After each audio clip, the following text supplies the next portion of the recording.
Yeah, well, let's give MJ a round of applause for joining us this evening and gracing us with his presence. Absolutely. Thank you, bro. Appreciate you guys, brothers. Appreciate you. Appreciate y'all, man. Yes, sir. Okay, yeah, I met this brother at KD. No, not KD, but Armand's class. We all took that class together. And to that class, and I just looked at him and I was like, man, this is a sharp brother.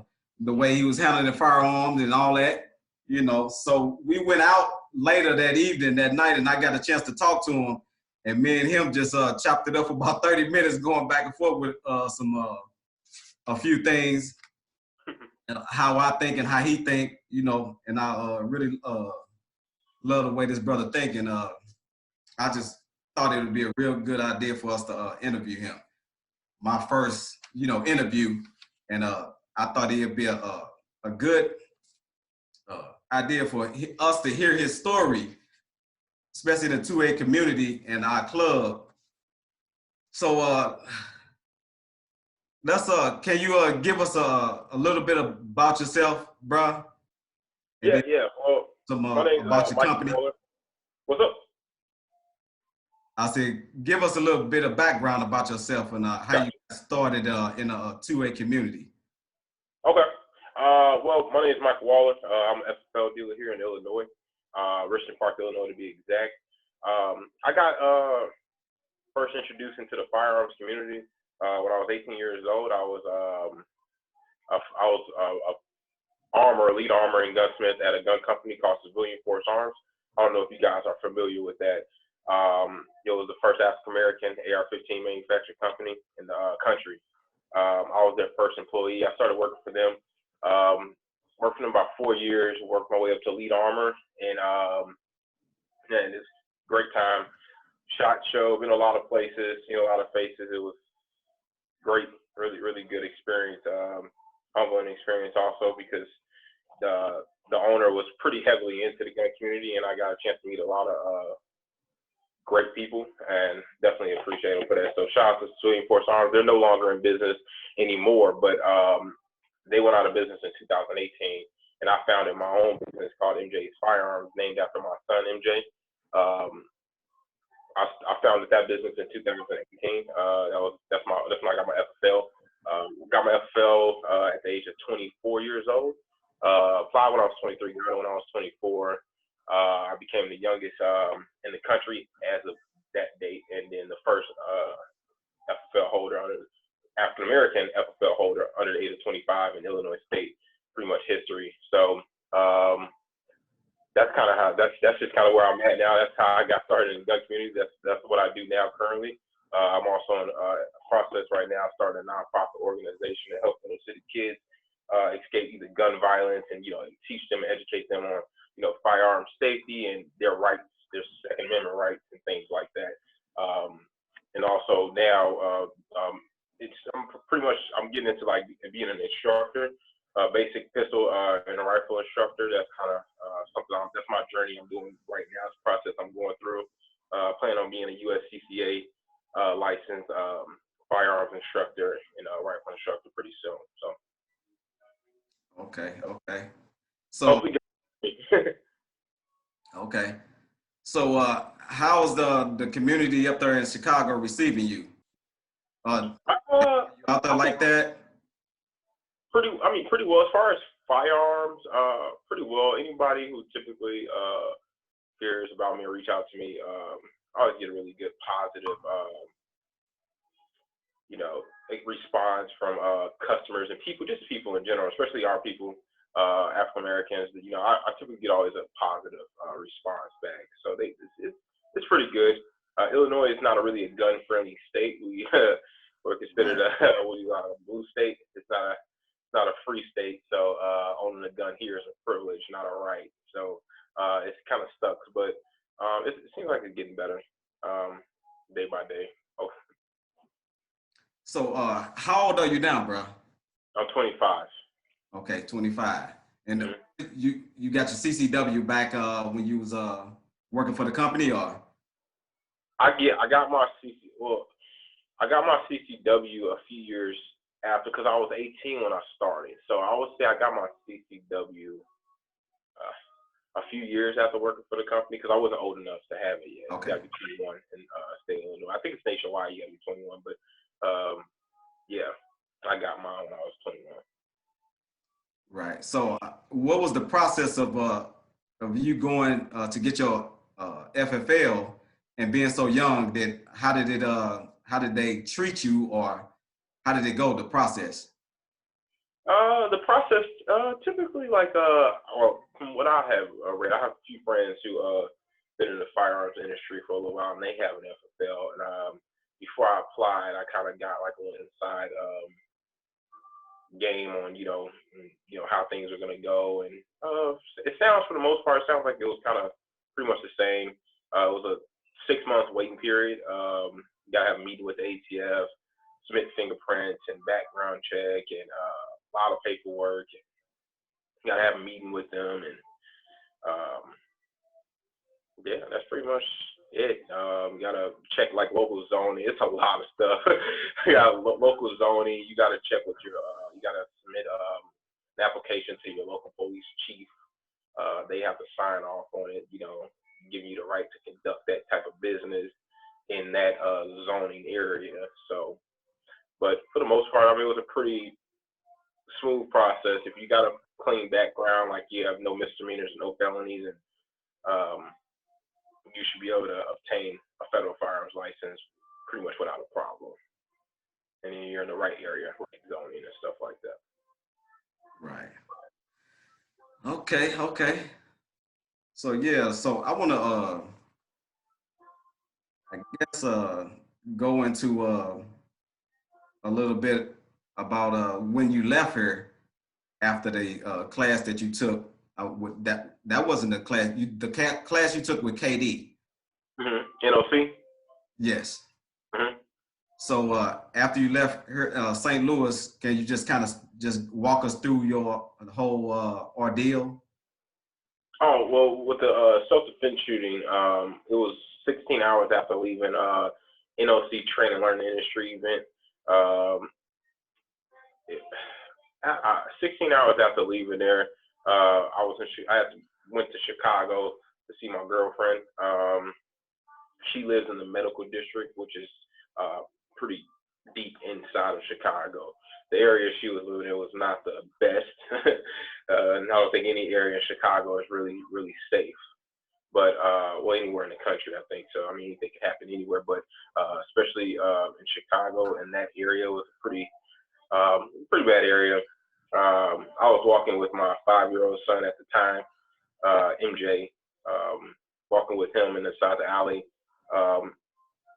Man approached me, but he was around the same age as me, 24, 25 at this time. He pulled out a firearm, threatening me, and walked up to my son, was trying to walk up to us. As he tried to walk up to us, I kind of shielded my son, pulled out my firearm. As I pulled my firearm out, he shot off a round towards me, and by the grace of God, he missed. I was able to return fire, stopping him with a gunshot to the head, killing him pretty much. Well, it's not necessarily instantly. He was labeled as critical condition, but he was brain dead on the scene from the gunshot wound to the head. After that, got to same. I never been through this. Never been arrested before. To that day, police came. I called, police, ambulance, stuff like that. They came and tried to, apply some CPR on them. When they got there, they were trying to pump his heart to go back going.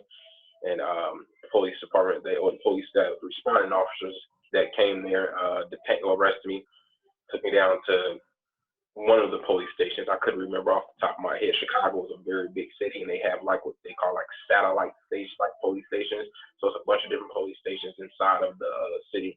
They took me to one of the district police stations, and when I got there, my lawyer was pretty much already there.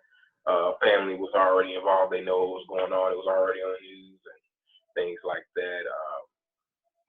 Got there, spoke to some of the detectives. They felt like at the moment they didn't feel like it, it was pretty justified shooting. It was everything I was saying was being backed up by facts. The fact that he had a firearm, pulled out a gun, and the fact that I had my son there and was able to fire and shoot him. I had my valid concealed carry permit, valid FOI card, and they took all that information and processed it. And when it came back, everything was legit and approved and things like that. I was free to go, and yeah, that's pretty much it as far as the self-defense shooting. 2 months later, after that, I ran my background because I got a license with the ATF. I didn't want to have a record, but I found out they arrested me when they really wasn't supposed to. They were supposed to detain me for a question, not really arrest you. But Chicago's kind of, excuse my French, ass backwards. So they put it on my record, and no charges. I was never convicted of misdemeanor or felony, nothing like that. But I didn't want that on my record, so I got it expunged. It was expunged on November 6th of last year, and I got my paper back not that long ago. Okay. Yeah, still no state. They granted it and they expunged any records of me being arrested. So back squeaky clean. Oh, okay. How long did that expungement take? It was pretty fast considering the circumstances. And arrest works differently. Like if you're trying to get like let's say I don't have a lot of knowledge on this, but from what I was told, I could be wrong, but if you got arrested and you went to court and you were found not guilty for the crime because you're innocent until proven guilty in the court of law, that's your rights. And you go there and they tell you that you're not guilty for a crime, and you're not charged with convicted of any crime. Then you're getting an arrest expunged off your record is a whole lot faster, a whole lot easier versus and not everybody can get an arrest expunged off their record. It depends on the judge, but depending on what it is, like if you got convicted of a felony crime, some felonies, depending on the judge and what type of person you are now, you can get it expunged.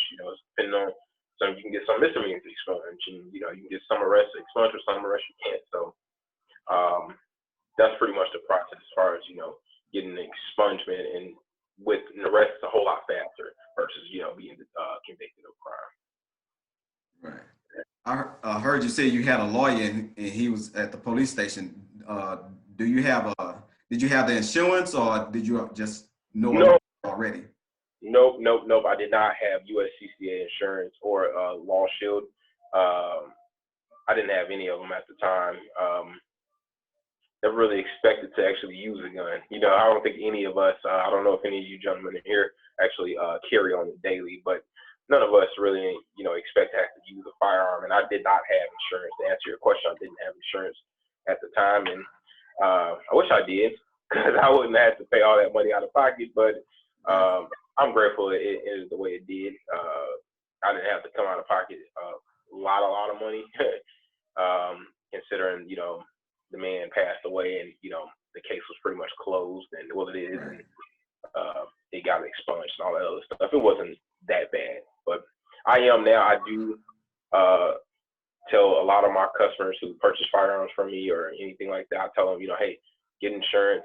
I'm an official partner with USCCA now. I think they offer really good, insurance package. They have different ones, but I think the company, they're headed in the right direction. I definitely think so. I'm not a huge fan of insurances and things like that. I was always the type of person, forced to have car insurance, but you don't plan to get in a car accident. You don't plan to get in a shooting. And getting in a shooting is a lot more unlikely versus getting in a car accident. But I do think it's necessary in this day of time. Especially with my younger generation right now, we don't have I can say we, but a lot of them don't have their heads screwed on the right way, and hopefully it's gonna change. But I hope it does, and I'm praying that it does. But it's a tough time, and I do recommend people to have insurance, because your chances of getting into a self-defense shooting is a lot more likely nowadays versus it was back in the 80s or 90s, you know. Right. Do you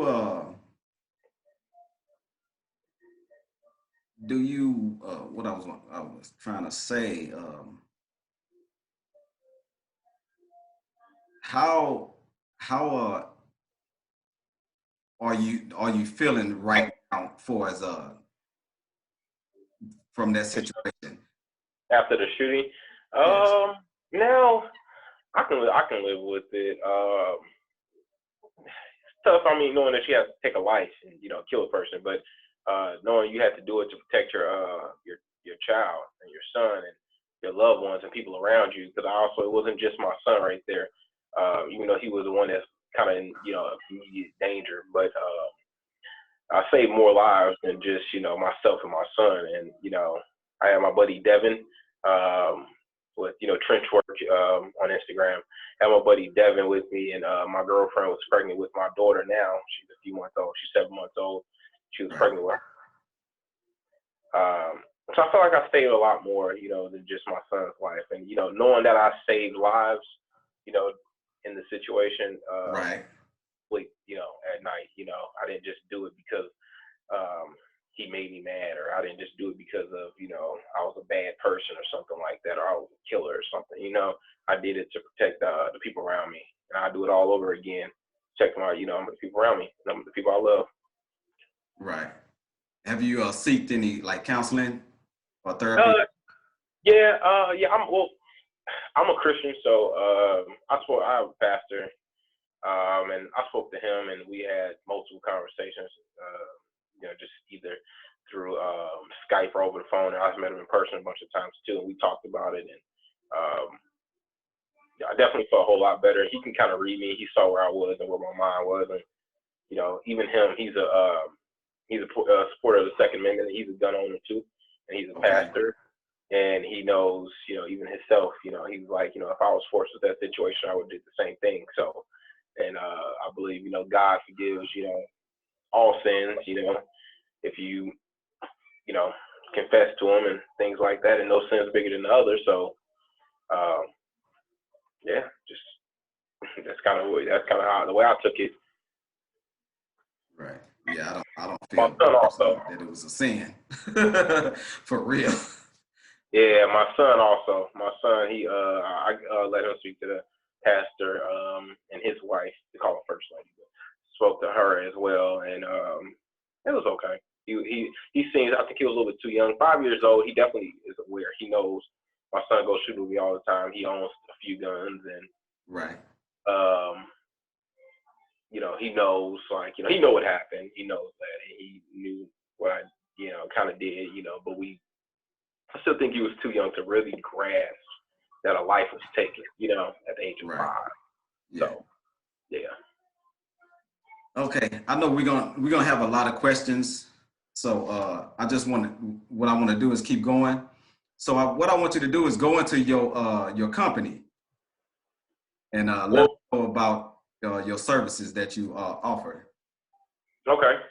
Well, MJ's Firearms online FFL dealer. Looking to expand really soon. Looking to set up an outdoor shooting range in either the Tennessee or Missouri area. I'll probably have some updates on that later on this year, but right now, online FFL, I do firearms transfers. I'm a Type 01 dealer, so I sell long guns like your typical like AR-15s, AK-47s, and hunting rifles and shotguns, and you know your more common type of firearms that you will see in your local gun shop, handguns, revolvers, gunsmithing activity. I'm a licensed gunsmith too as well. AGI is where I did my certification as American Gunsmith Institute. That's pretty much the services that I can do with the license I have at the moment. So if you guys or anyone that's interested in purchasing a firearm, long guns, shotguns, anything like that, I'm definitely your man. Hook you up ammunition, accessories. I can sell pretty much almost everything ammunition you pretty much can think of that's legal for a 01 dealer to sell. holsters and armor, bullets, plate carriers, whatever, you pretty much get from my website. My website is mjsfirearms.com also for the people who are interested. Okay, and what's your you have anything else that you want to say about anything? I was just going to have you give them your Facebook, Instagram, and your website again, or any other information that you have so we can contact you. Yeah, anyone. I mean, my number's on there. My business number is on my Instagram. My Instagram is MJ's Firearms 33. So MJS Firearms with an S 33 on Instagram. My Facebook profile name is MJ's apostrophe S Firearms LLC on Facebook. Website again is MJ's Firearms, all lowercase, MJS Firearms with an S.com. And yeah, that's what I do. If you got anyone has any questions, even if you're an Illinois resident, you need help getting your FOI card or anything like that. FOI card is a photo firearms owner identification card here. You guys probably don't know anything about that. Y'all live in free state, so I'm assuming. But yeah, we have members in Illinois. I'm all ears. I'm definitely here to help anyone who needs any help and any guidance. I'm here. So. Okay, look like we have 8 minutes left. So if anybody want to ask questions, we can just go ahead and do that. We have 8 minutes. I don't know if it's going to go past that or not.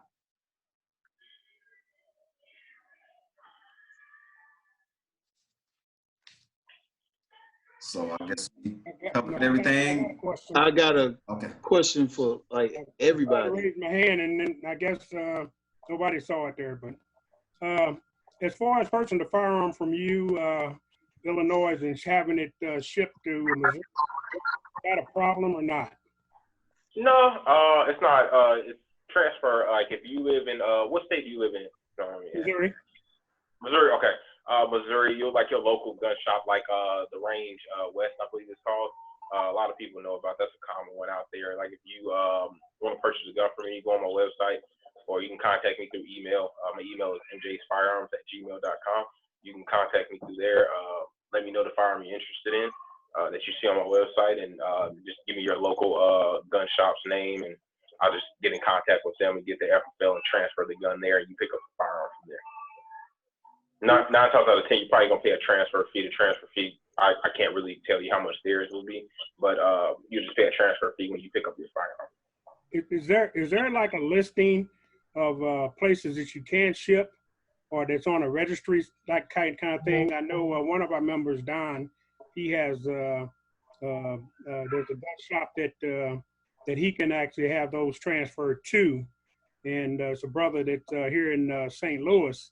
So that's where if we can kind of do something like that, where we can buy from a brother, ship it to a brother, that's what sounds the best to me way. So I'm going to shut up, and Don may be able to expound on that just a little bit more. Don?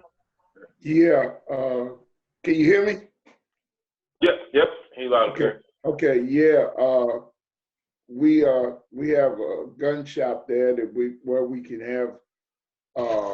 He doesn't actually sell firearms, but he's a FFL, and he kind of made me his designee to handle that business. So he can definitely ship it there. And of course, I can put all that information on the website too. Anybody that's going to buy one, pick up a gun from you and have it shipped to them, the address, so I can give it to them anytime they want it. So. Okay. Yeah, very good. Yeah, that works, man. If you don't have my information, you can contact me on Instagram. Just send me a DM, and I'll get in contact with you directly. So. Okay. All right. Sure. Yep. Any other questions? Yeah, I had a quick question. Did you have any after that student incident, did you have any civil liability that you had to deal with after that? And if no. so, what did that look like? No, that's a good question. 'Cause a lot of people don't think about that, the aftermath, and the family can sue myself if they felt like they really wanted to. It costs a lot of money, but it can be done. That's a civil lawsuit, but I have not heard from, I guess, the family's attorney or anything like that. But as far as a civil lawsuit goes, by the grace of God. So cool. I have a question. Yeah. Yeah. What in regards to? Do you say you do gunsmithing, repairing, or upgrading actions, or repairing firearms? You do that as well? Yes, sir. Okay. And so, in order to send, would I have to send the whole gun or just a part that need work? So, for instance, if I want trigger action upgraded, would I have to send the whole gun or just send you that part to you? Depends. It depends on the gun. Like let's say it's an AR-15 that you want to get a trigger switched out, or you want to get a trigger switched out on a gun that you can kind of take apart a little bit easily. You don't have to send the whole entire gun. You just send that lower to me, and then I'll take care of it from there. And then just send it back to your local gun shop, but you will have to have it transferred.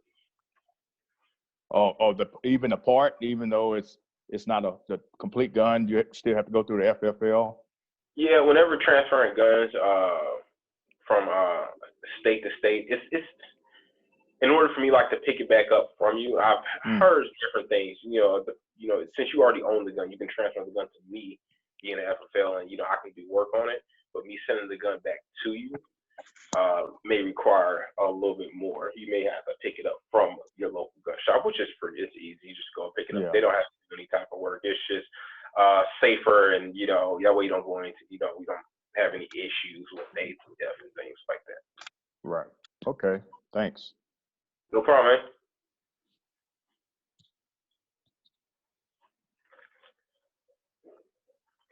man. Yep. Any other questions? Yeah. I did want to ask one thing. Was this MJSfirearms.com or what? Yep. The website is mjsfirearms.com. Yes, sir. Yeah. Okay. Gotcha. Yep.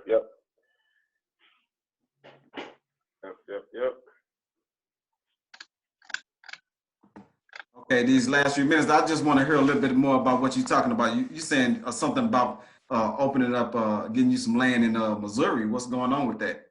Missouri or Tennessee? Depends. Oh, you said Tennessee? You can't decide? Depends on the price. Depends on how the price is looking. I like Missouri. Missouri is kind of close. It also, for me to make that type of decision, the state, it has to be local, like somewhere pretty close. I got my son that he's in school here. I can't really leave them. We just bought a home. Me and my girlfriend can't leave, them, new baby. So if it's somewhere, I want to be out of Illinois because Illinois is not a gun-friendly state. So I want to be in a state where it's, a free state, I consider them. Right. Being one of those states, and it has to be pretty close. I think anything past 6 hours for me is a little bit too far. I want to be able to go there and come back if I have to, same day. So I'm looking at Missouri is, surrounding states like Wisconsin's fine. I kind of don't want to go up. So Wisconsin's fine. Tennessee is a home state for my family. You could just cut off all that and just Missouri. You got your brothers and sisters right here. Right. We already love you. So come on. It ain't nothing but love. I love Missouri. Missouri is actually, because of the love and support I've gotten just from Missouri alone, I consider Missouri to be probably the #1 place I'll probably go to. We got less than a minute. 1 minute. Yeah, so I appreciate it, bro. No problem, man. Thank you, guys. Bring it back on. Thanks, man. Thank you to all you guys, man. I appreciate all y'all just hopping on here and taking some time out of y'all day, man. Every single last one of y'all. Anything, y'all got any questions, y'all need anything, just please just give me a call, man. Just y'all got my Instagram now, MJSfirearms33. Just send me a DM, and anything I can help you guys with, I'm willing to do. So. All right, thanks, bro. No problem, man. Y'all have a good one. Be safe. All right, bro.